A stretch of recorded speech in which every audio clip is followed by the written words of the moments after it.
Welcome to QNN Sports. I'm Katie Lurie, and we've got the latest in all your Quinnipiac athletics and UConn basketball. The Baltimore Ravens are going to have to wait a little bit longer to play the Pittsburgh Steelers, as just moments ago, the NFL postponed the game for a third time. In recent weeks, there have been an increase of coronavirus cases in Connecticut, with the positivity rate slowly increasing from below 1% to just around 3%.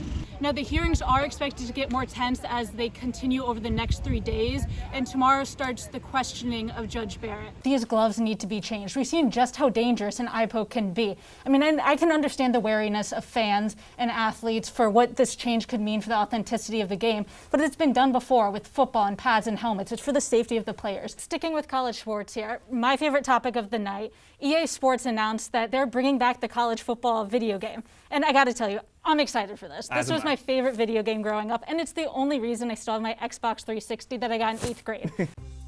In 2020, Trey Mancini was coming off of his best year. He quickly became a Baltimore favorite, and most people predicted that Mancini would be the one constant in the ever-changing Orioles lineup. But a routine physical at the start of spring training in 2020 had other plans. His doctor found a malignant tumor in his colon, stage 3 cancer. And on March 12th, he underwent surgery to remove the tumor. A month later, he began chemotherapy, and on April 28th, he publicly announced that he had cancer and would not be playing in the 2020 season. It's moments like these that show how sports are more than just a game. On a Zoom call, Mancini's teammates surprised him with support, encouragement, and the single word fight, with the I and G being replaced by Mancini's number 16.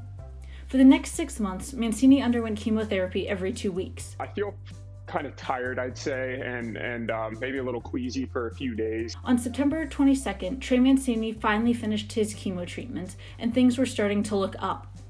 3 months later, Mancini and the Orioles received the best news possible. He had cleared his checkup and was officially cancer-free. Not only did he beat cancer, but he was ready to play baseball again. Mancini showed up to spring training this year feeling healthy and ready to play, and that he did. In the Orioles' first game, Mancini not only was in the starting lineup, but singled in his first at-bat in nearly a year since his cancer diagnosis.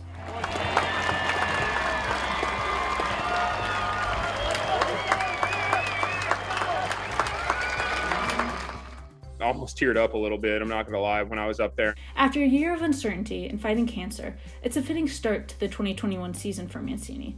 Finally back on the diamond and playing the game that he loves. The Baltimore Ravens are going to have to wait a little bit longer to play the Pittsburgh Steelers, as just moments ago, the NFL postponed the game for a third time. Now, the game, which was originally supposed to be played last Thursday, has now been rescheduled for this Wednesday, almost a week later.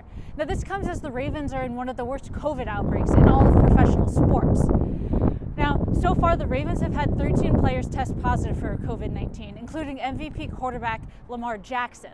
This began last Monday when running backs J.K. Dobbins and Mark Ingram tested positive for the virus.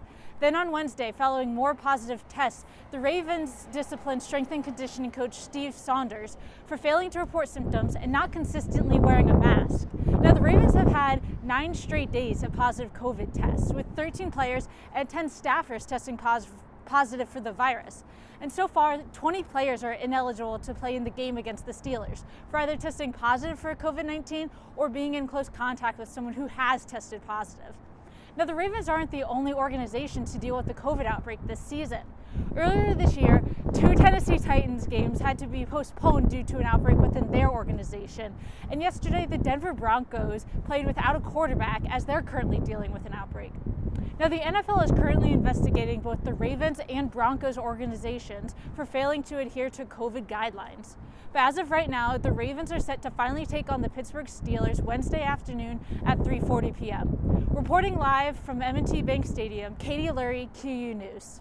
Quinnipiac baseball has been off to a rocky start, going 2-6 in the first 8 games. And Brian, who would have thought that the Knicks would be ahead of the Celtics in the Eastern Conference standing? The Bobcats have allowed 51 runs so far this season. That's an average of just over 6 runs per game, as we now take a look at their schedule. Before Sunday's game against Rider, the Bobcats were on a 6-game losing streak. But with the 8-5 victory, the Bobcats are looking to create a winning streak as they head to Niagara University for a 4-game set. And so far for the Bobcats, there have been 2 standouts this season. Evan Volgamore and Andre Marrero are both returning for their 5th year after last season got cut short due to COVID.